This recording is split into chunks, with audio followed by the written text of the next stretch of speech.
Well, hello, everyone, and thank you so much for having me. Ooh, and I'm excited for this.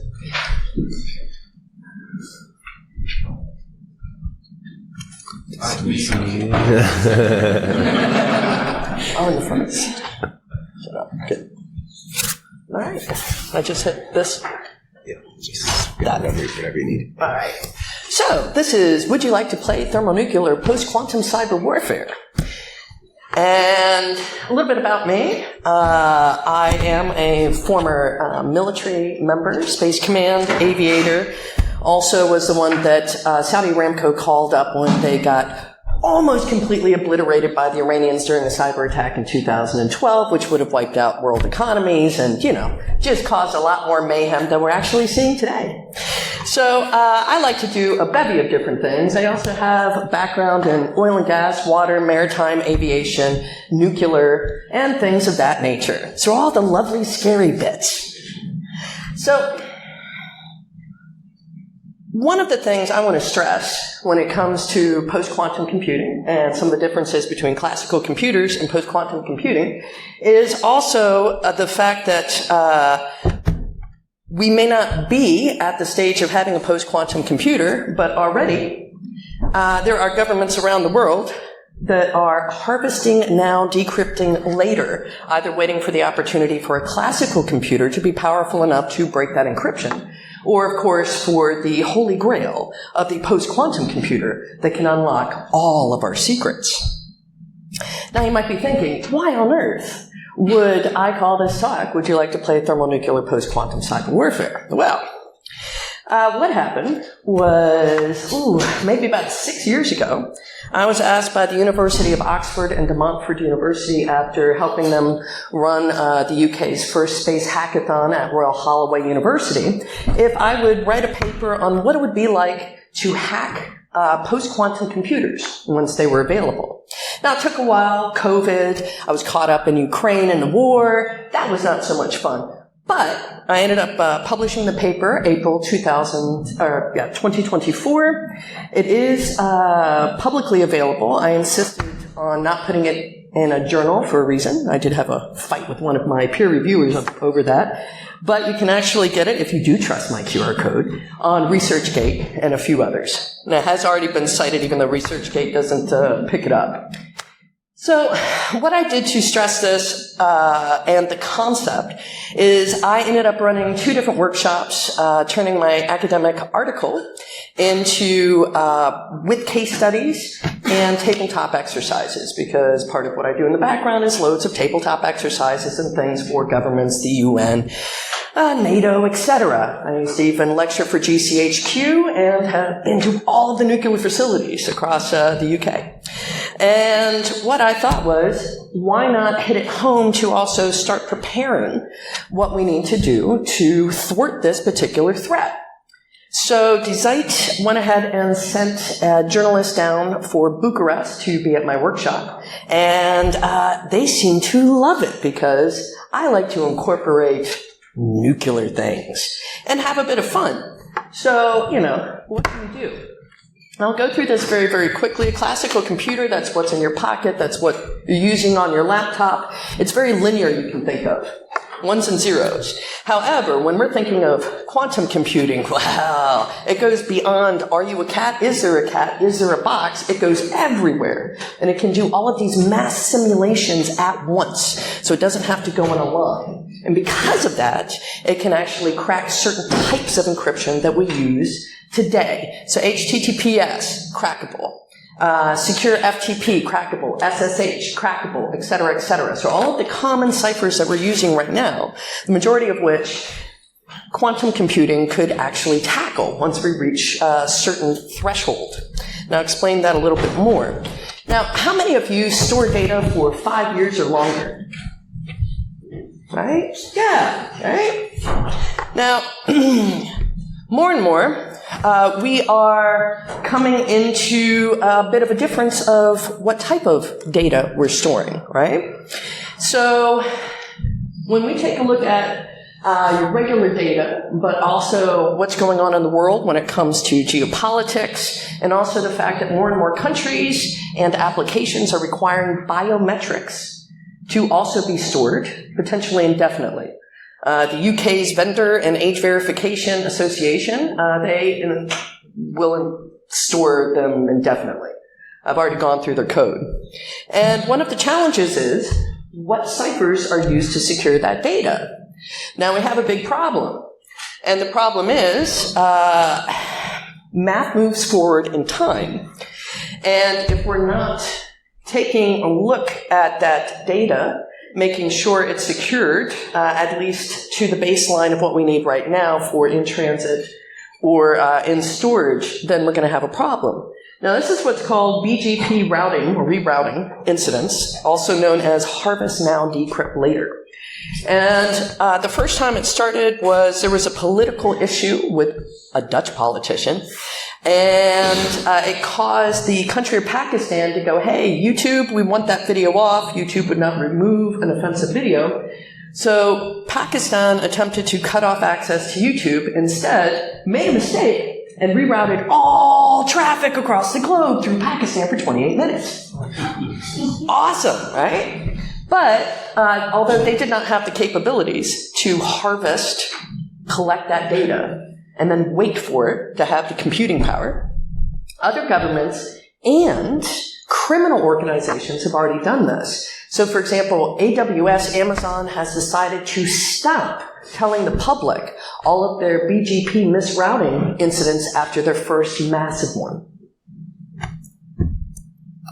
Now, we can also see that if you're not moving forward in time with ciphers, you're going to have a problem. So if I look at the internet, and I did do a scan of Ireland yesterday, and I found that 60% of the internet traffic and protocols used in this country are actually either not encrypted or using a cipher that is easily crackable. Especially the vast majority, about 78% of the SSH versions of your secure remote access across the country, and you can do these sweeps with census, are using exploitable old outdated ciphers. And this is problematic because here we are facing something that could blow our minds, right? And unwrap all of these secrets. However, if we're not taking advantage of going, what do we have, what do we need, and how can we improve this, we're going to be giving data away to people we might not want to. So, this is a picture of where I used to work at Buckley Air National Guard. It's now called Buckley Airspace something. Right next door, we had at the time the mass data collection facility that belonged to the NSA. That is now actually located in the state of Utah, and we're outside of Denver, Colorado. And the thing is, when you think about how you have to move forward with math to protect this kind of stuff, then you start understanding, hey, there's an issue.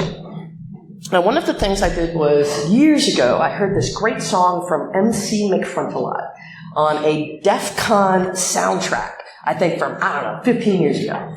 And the line I use, especially with my students to explain encryption and moving forward in time is, you can't hide secrets from the future with math. You think you can, you can't hide secrets from the future with math. You think you can hide, but in the future, they'll laugh at your half-assed schemes and algorithms of math to avoid cryptographic attack. Right? So you have to move forward.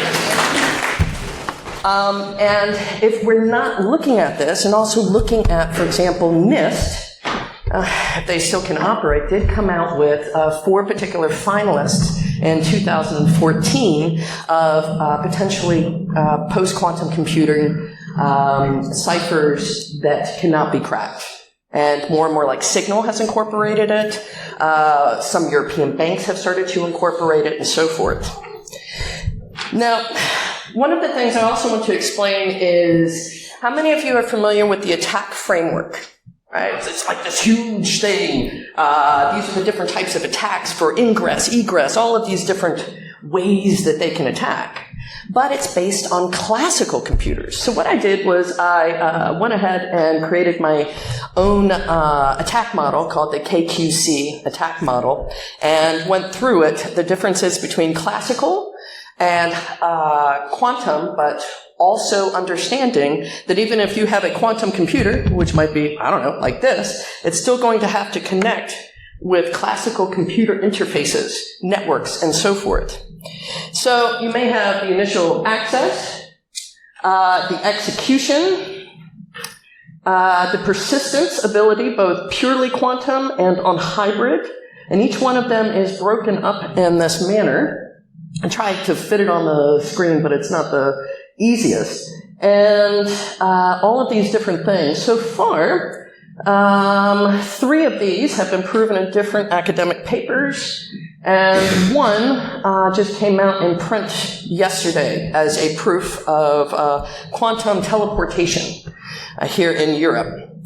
Now, with my workshop, what I tried to do also, because I was trying to give real-world stuff mixed in with what I think is going to happen, is I started giving timelines and started building cases and building up the temperature, of course, to the game at the end where we have dice and, the Russians want to blow up a nuclear facility. Why not? And we start looking at these things. Now, how many of you knew that before the Soviet Union fell, they spent almost 20% of their GDP on supercomputers, because back then the promise was whoever got a supercomputer first could do the same thing quantum computers could. And so the US and allies, they had great propaganda saying, we're already there. The Soviet Union was like, oh my gosh, they're going to lock all their secrets, and kept dumping all their money in, and then they went bankrupt. That was one of the reasons why. We're now starting to see a bit of an arms race in certain countries, but not all countries. Now, one of the things, because I don't want to get too mathy, is this is a critical stage, the point where Shor's algorithm can actually be used against encryption. I would love to go into this more, but I don't have so much time. And as this starts heating up, and certain countries with the capabilities see that they can actually start unlocking things, well, you're going to see a lot of very interesting investment. And one of the things I also imagine is there will either be a separate EU Privacy Act when it comes to how to store data and upgrade those algorithms and ciphers to ensure that they're encrypted properly, or there may be a separate one as well. And I think this is the only slide that has the word AI in it, so there you go. Now, one of the things, try not to pace, that I concentrate on is the darker side of things, right?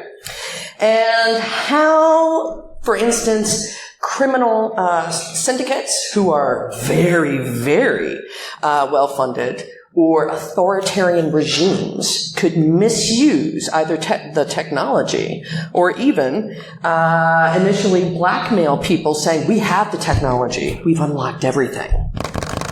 And so imagine the different types of techniques that authoritarian regimes or criminal syndicates could actually use to utilize this upcoming technology. Now, I've already seen it when the EU GDPR came into play, and I gave a talk about this years ago in the US. Some of the criminal syndicates were seeing that there were privacy violations on bigger companies with the EU GDPR, and they would say, hey, you know what? You pay us half the fine. We won't tell anybody. Yeah, it's fun. So if we've already seen these types of things, this kind of stuff is going to happen in the near future. Because not everybody's nice. Not everybody is nice as you all in this room. So, towards the end of the day, after they were very ramped up, we started splitting up teams. Team A were, we'll say, Western allies, and Team B were not Western allies. And the scenario is, crossing my finger, Ukraine has won the war. However, Russia has been doing all sorts of BGP rerouting incidents. And I look at how Russia is investing in their technology. It's much easier for them to, for example, collect a lot of information and then use friends to decrypt than it is to actually invest in their own big technology apparatus. They're leaning a lot on China for that because they don't have the money right now. So in this scenario, I start including a couple of nuclear reactors in different areas because during both physical war and cyber war, it is quite common for an adversary to do diversion attacks, to try to spend your resources as much as possible. And so I started with some interesting media articles for in the future about what Russia, what Ukraine, what other allies might be doing, and highlighting the Harvest Now, Decrypt Later issue. And one of the things that we concentrate on is not only trying to protect various nuclear reactors, but also trying to protect and ensure the integrity of communications. Now, the scenario starts very realistically. This is actually a piece of nuclear digital equipment that is for what's called safety systems.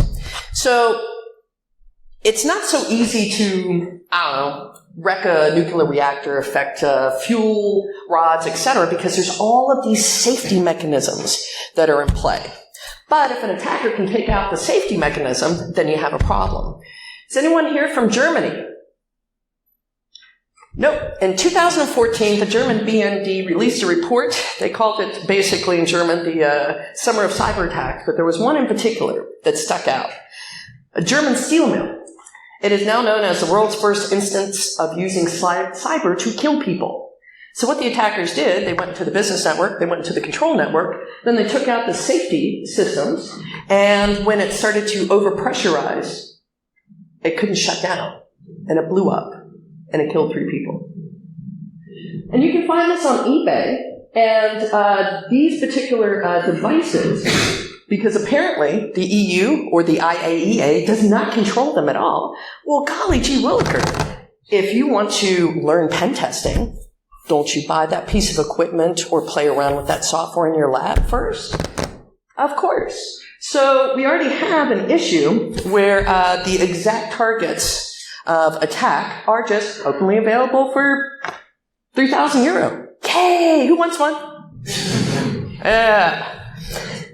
And I give a few scenarios, like, for example, because they've been able to do Harvest Now, Decrypt Later, learn a lot about encryption, and then start attacking, they're able to intercept communications. And also, one of the big targets when, say, an attacker hits an engineering and control network is they like to take out the screen. The same thing as when a large boat is hacked, they take out the navigational screen. So you can't see. Yes, that happens. There's about 3 to 5 larger ships that are hacked every day. And what I try to stress is the safety systems, the overrides, they have now failed. And the problem is, where this location is, there are all sorts of things that you have to do if there is a nuclear incident. And that includes closing airspace, closing maritime traffic, alerting a large area. You have 45 minutes. And this is starting in the middle of the night. So I ramp up, and I do absolutely include real things because I've been involved in 6 public nuclear cyber events. Yay! Doesn't that make you feel good? Then a false flag diversion in Armenia as well, and playing on the continuing geopolitics between Armenia and Azerbaijan, and the fact that, unfortunately, Russia does not have the voice in that region anymore, and when they lose that, they like to try to recapture it as much as possible.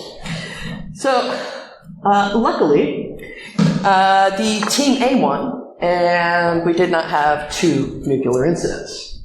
But one of the things I'm looking forward to for the future, in the very near future, is how we can look at this and prepare. And I'm seeing more and more that some countries, they absolutely are not preparing.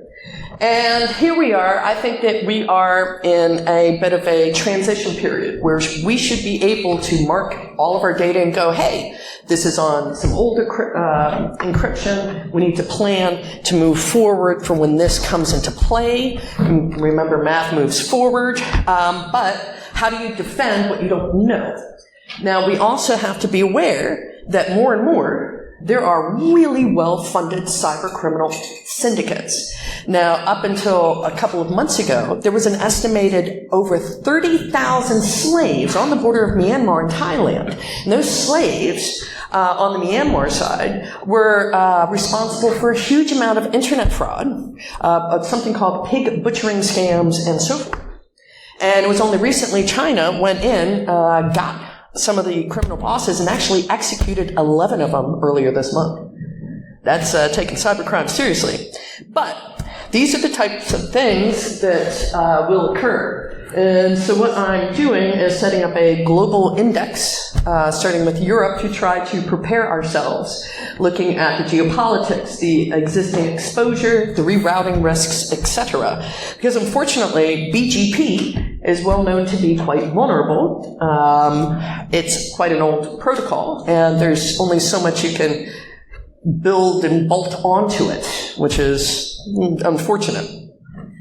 And I want to make this available to as many people that it is relevant to, so that they can also prepare. And I've been working with a variety of MPs, ambassadors, former diplomats, etc. on this. And one of the things that I wanted to give just an outline, because I already have the draft, is here in Europe, it's kind of looking okay, except for the Baltics, the Balkans, and some of the southern EU countries, because there's a lot of corruption, and that corruption involves geopolitics. And I went ahead and looked at Ireland, and I wanted to take a look at some of the very specific risks with Ireland, and based on the fact that a good deal of the GDP here is based on U.S. tech.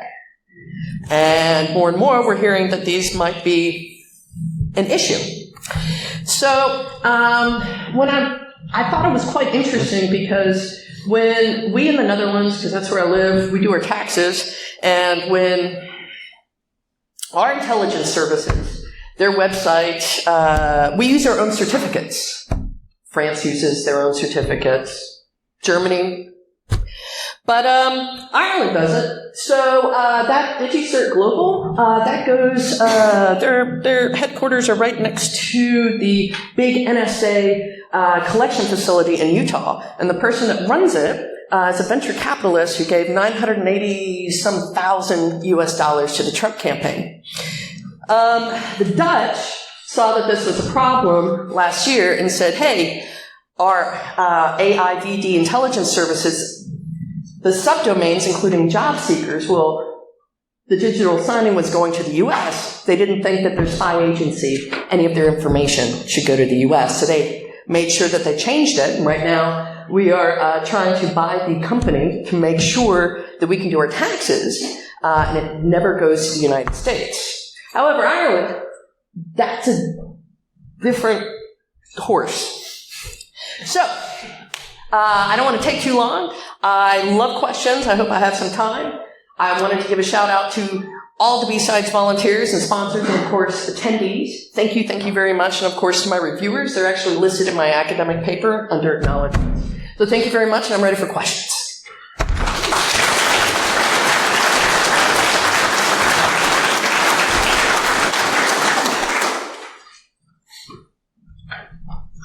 So who has questions? There's got to be questions. Loads of questions. Yeah. I read somewhere about the BGP rerouting prior to the Venezuela incursion. Sort of, was this interesting internet traffic happening around that? Do you have any information on that, or is that just common sometimes for airplanes around that? No, that's not common. That's not common. So there were a lot of very interesting irregularities before the, I like how you put it, the Venezuelan incursion. Yes. Some odd irregularities in the traffic that did get rerouted. But as you can tell, there's more and more of this type of stuff in play, taking advantage of older, weaker protocols that unfortunately power our entire internet. And it's very easy to do. If you know what to do, don't do it. All right. I have a question here. You're showing there with Ireland and the certs going to the US and all. What can we as individuals do to protect ourselves?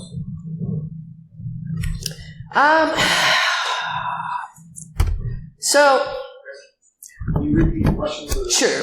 What he sees that, for example, digital signing certificates are going to the United States. There are concerns about data and privacy going to the United States and other countries that we might not have the greatest relationships with. It is difficult to get off of the junk food diet of big U.S. tech because they make it easy and suck you in. However, I would definitely look. There's a particular website somewhere. I'll see if I can get it when I have internet out here that lists a bunch of EU alternatives. So, for example, the French have Le Chat instead of ChatGPT, but also some cloud services, Authenticator, et cetera, et cetera. But there's an ongoing list with all of these. And I would take a look at those and see how you can wean yourself off of that big U.S. tech junk diet. I have one back there. Yeah. Have you got any thoughts on how Ireland Inc. could address some of the shortcomings you were kind of talking about there? There's a lot of, protocols out of date. You're saying like our police force are routing a lot of traffic through US. I think the problem becomes so big when you start with the totality of the problem, and then it gets really intimidating to kind of address it. Is there anywhere you recommend to start? And then, you put that into a post-quantum rather than things scarier again. So, if I got it correct, taking a look at Ireland's risks and challenges, is there some place that people can start or organizations can start? Especially when it comes to how certain government websites and functions go back to a country that is not within the European Union. This is something that I highly recommend. Find a friendly MP and start writing short memos. I've been badgering a variety of different MPs in the Netherlands and a few other countries. Keep badgering them and talk about it. I also showed that early March of last year in the United Kingdom, the royal family, SIS, so MI6 and MI5 all switched their digital signing certificates to the United States. Don't do that. I would take a look at that, and also take a look at where you get your time. Now, when I say time, take a look at where your infrastructure gets time. Is it based here in Ireland or in the European Union, or is it based in the United States? A lot of applications and a lot of U.S. tech default to the U.S. Naval Observatory for time. And during trade wars, because we're in the middle of a trade war, all you have to do is add a slight bit of latency, and then you can't even encrypt or decrypt. So be aware of that. And I saw a question here. Yeah, there's a lot of focus at the moment on sovereignty, with especially in Europe and people, or countries like France, I think, are stepping away from things like Zoom and Teams and stuff like that. Do you think there's enough focus on that, or should Ireland as well be pivoting a little bit more towards sovereignty? So you're going to love this. So as we discuss EU sovereignty on this side of the pond, 2 days ago, what's her name, Lauren Boebert or something? I don't know, some U.S. politician who is very loud. She has now put forward a bill saying that the U.S. should not be using European tech, and specifically called out various EU tech companies, including SAP, saying that EU tech companies have been taking advantage and overcharging the United States government and the regular U.S. taxpayer, and they want to pass a law to get rid of all EU tech. Wow! Isn't that cool? So there's my answer. Yes. We really have to take a look, because right now, whew, it is a challenging environment with everything going on, and we're on our soil here in Europe. So yes, take a look at the risks and see how comfortable you feel. Do I still have time? Because I don't see the time taker. You're good. Okay, one more. I saw some... So when it comes to processing of the data, there's going to be a lot of data there. Why are people so slow to roll out like woodpecker machines to produce more noise, more big data going through, make it harder for the process of it? Why is it that they are not making it more difficult with loads of data and data processing? So, one thing you have to be aware of is lobby groups that go by the name of trade associations, which do not have to report their lobbying activities. And take a look at where they're playing. I've seen this, for example, was it last year? Yeah. July 25th, myself and Paolo Popovici went on Sky News to show how easy it was to bypass the age verification, not with the VPN. By the way, I want to stress that. They trust all the code on the browser, not on the server side. So, of course, I could create a POC exploit in no time. But that trade association, they've been lobbying hard, buying a lot of 50,000 quid dinners, and it's hard to break through unless you get a champion MP or two, which is the shame of it. Yeah. But I do have hope, because I have MPs on my signal, so there is hope. Next question.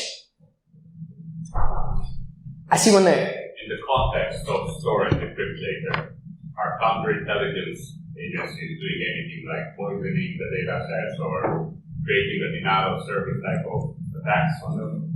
So, in the context of harvest now, decrypt later, are there situations where intelligence agencies and other organizations related basically salting and producing false data to confuse it?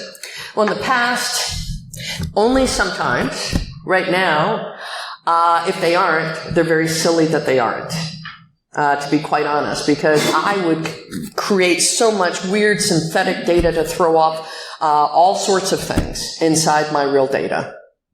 And it's an excellent technique to use, especially for our current technological advances right now. Yes. I see one way back.